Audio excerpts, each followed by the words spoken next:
जी नमस्कार, मेरा नाम है सचिन कुमार राय और वास्तु राय के इस चैनल में आपका स्वागत है। मुझे बड़ी खुशी हो रही है ये बताने के लिए कि हम लोग एक नया कोर्स लॉन्च कर रहे हैं जो है मोक्ष पट्टम। अब इसको मोक्ष पट्टा बोलते हैं, मोक्ष पतन बोलते हैं, मोक्ष पतम बोलते हैं, अलग अलग इसके नाम हैं। तो ये बहुत लोगों को कन्फ्यूजन है क्या एक्चुअली। अगर हम देखेंगे तो ये बिल्कुल ये है मोक्ष पट हम बोल सकते हैं, पट्टन बोल सकते हैं, पट्टा बोल सकते हैं, या हम ये भी बोल सकते हैं कि इसे ज्ञान चौपड़ भी कहा जाता है। इसे लाइफ या सोल हम जर्नी भी बता सकते हैं। तो ये है मोक्ष पट्टा और ये अगर हम लोग देखेंगे तो यही कोर्स है। अब इसमें से आप लोग बहुत सारे बोलेंगे अरे सर ये जो है ये तो सांप सीढ़ी का खेल है। बिल्कुल आपने सही कहा, ये बिल्कुल सांप सीढ़ी का है, पर ये सांप सीढ़ी खेल बाद में हुआ था। अगर हिस्ट्री में देखा जाए, मोक्ष पट्टा के बारे में ज़्यादा इन्फॉर्मेशन नहीं है, फिर भी देखा जाए तो 1300 शताब्दी में जो है ज्ञानदेव करके हैं, उन्होंने ये इसका इन्वेंट किया है। ज्ञानदेव जी ने इसका इन्वेंट किया, उसके बाद में ये फिर महाराष्ट्र से ये फिर साउथ में गया और उसमें कुछ चेंजेस हुए हैं। उसके बाद में जब ब्रिटिशर्स आए तो उन्होंने भी ये चीज़ देखी और अगर हम देखेंगे तो इसमें 72 बॉक्सेस हैं और अगर हम लोग जो सांप सीढ़ी यानी कि स्नेक्स एंड लैडर्स खेलते हैं उसमें 100 बॉक्सेस होते हैं वो खेलने के हिसाब से। तो ब्रिटिशर्स थे, उन लोगों ने इसको देखा और इसके बाद में उन्होंने सोचा कि चलो यार इंडोर गेम के हिसाब से घर ही घर में खेलने के हिसाब से क्यों नहीं हम खेलें। तो उस प्रकार से उन्होंने स्नेक्स एंड लैडर्स को कन्वर्ट कर दिया है, मतलब मोक्ष पट्टा को स्नेक्स एंड लैडर्स में कन्वर्ट कर दिया और खेल के लिए है। तो वो खेल तक ही सीमित हो गया है। लोगों को असली बात पता नहीं चली कि ये जो है हमारे जो ऋषि मुनि हैं उन लोगों ने ये अपनी लाइफ में आगे क्या जाना चाहिए, क्या कर्म करना चाहिए, दूसरों को सजेशन देने के लिए बिल्कुल यही जो मोक्ष पट है इसके हिसाब से ही करते थे। तो ये आपको जितने दिख रहे हैं इसमें 72 बॉक्सेस हैं और हर 72 बॉक्सेस के बारे में कुछ ना कुछ इन्फॉर्मेशन है। ये हर इन्फॉर्मेशन हमें देता है। अलग अलग चीज़ें हैं, जैसे अगर हम बोलेंगे जॉय है, अवेयरनेस है, जेलिसी है, हम ईगोइस्ट है, ईगोटिज्म है, ये सारी चीज़ें हम लोगों का कहीं ना कहीं इसमें दिखती है। तो ये जो है इसमें 72 बॉक्सेस हैं।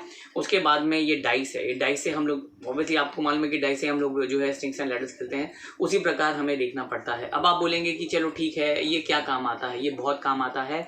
ये हमारे जो कर्म है जब डाइस हम खेलते हैं और यहाँ जो सांप है उसको जो रिप्रेजेंट करता है वो हमारे बुरे कर्म है, क्योंकि बुरे कर्म जब हम करते हैं तो हम नीचे चले जाते हैं और जो सीढ़ियाँ आती है वो हमारे अच्छे कर्म है जो हम करते हैं और आगे की तरफ बढ़ते हैं। इसमें देखेंगे 72 बॉक्सेस में ये बीच में आपको जो दिख रहा है ये हमारे 8 बॉक्सेस हैं जो बहुत इंपॉर्टेंट है। ये हमारे 7 चक्रास आ जाते हैं और ये हम लोग जब मोक्ष के प्राप्ति के लिए चले जाते हैं वो। तो आप सोचेंगे अरे ये तो हमारी उम्र हुई नहीं है मोक्ष प्राप्ति के लिए। नहीं, यहाँ पे ऑब्वियसली हर किसी को कहीं ना कहीं हमें हमारी लाइफ में मोक्ष प्राप्त करना है कि भाई आगे बस मतलब जो बर्थ का साइकिल है उससे हमको कहीं ना कहीं वो चीज़ को ख़त्म करना है। तो उसके लिए ये हमें हमारी सोल जर्नी, मुझे कहाँ, मेरा पर्पस क्या है लाइफ का, मुझे कहाँ आगे जाना चाहिए। बहुत बार हमारी लाइफ में प्रॉब्लम्स आ जाते हैं, ब्लॉकेजेस आ जाते हैं, कन्फ्यूजन हो जाता है कोई भी चीज़ें देखने के लिए। तो उसके लिए भी ये हमें गाइड करता है, येस या नो आंसर्स के लिए। जैसे हम लोग टैरो कार्ड इस्तेमाल करते हैं कि भाई 78 कार्ड में से हमें गाइड करने के लिए, उसी प्रकार आप इसको भी इस्तेमाल कर सकते हैं आपको आपके फ्यूचर के लिए गाइड करने के लिए। जो रोड ब्लॉक्स हैं या क्या सोल्यूशंस हैं उसके लिए आप ये जो मोक्ष पट है इसको इस प्रकार से हम इस्तेमाल कर सकते हैं। तो ये खेलने के हिसाब से आता है। खेलना मतलब सांप सीढ़ी खेलते हैं वैसा नहीं। हमारी लाइफ में हमें कहाँ आगे जाना चाहिए, क्या प्रॉब्लम्स आ रही है, वो सारी चीज़ें ये जो बोर्ड है ये हमें इंटरप्रेट करके बताता है। तो कोई भी इसे सीख सकता है।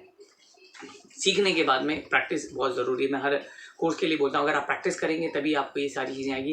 प्रैक्टिस नहीं करेंगे तो कुछ भी नहीं आएगा। और इंटरप्रेट करना कि भैया ये आया है, ये बॉक्स आया है, ये मुझे क्या बता रहा है या ये क्या सिग्नल दे रहा है। या हमारे पास कोई क्लाइंट आता है ना, उसमें आपको कन्फ्यूजन हो जाता है कि मैं उसको क्या बोलूँ। ये ज़्यादातर एस्ट्रोलॉजर है, न्यूमरोलॉजिस्ट हैं, टैरो कार्ड रीडर है, उन लोग इस्तेमाल करते हैं कि उनके पास कोई क्लाइंट आ जाते हैं तो उनको कैसे रास्ता दिखाना है, उनको कैसे गाइड करना है। तो ये और क्लियर पिक्चर आपको, तो आप टैरो कार्ड के साथ में, आप न्यूमरोलॉजी नंबर्स के साथ में, एस्ट्रोलॉजी के साथ में भी आप इसका इस्तेमाल कर सकते हैं। नहीं, इन जनरल भी आप अपनी लाइफ में लाइफ पाथ, मुझे आगे क्या बढ़ना है, लाइफ में ब्लॉकेजेस क्या क्या आ रहे हैं, मुझे क्या चीज़ें अपनी क्लियर करनी है कि मेरे जो कर्म है अच्छे करूं जो मैं आगे बढ़ूं। तो ये कहीं ना कहीं गाइड करने का काम करता है।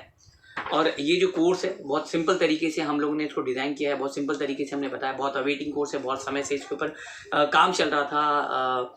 तो ये जो कोर्स है, ये कोर्स अगर आप सीखना चाहते हैं तो आप हमें कांटेक्ट कर सकते हैं। हमारा नंबर है 8108562646। उम्मीद करता हूँ ये वीडियो आपको समझ में आया होगा। Thank you very much.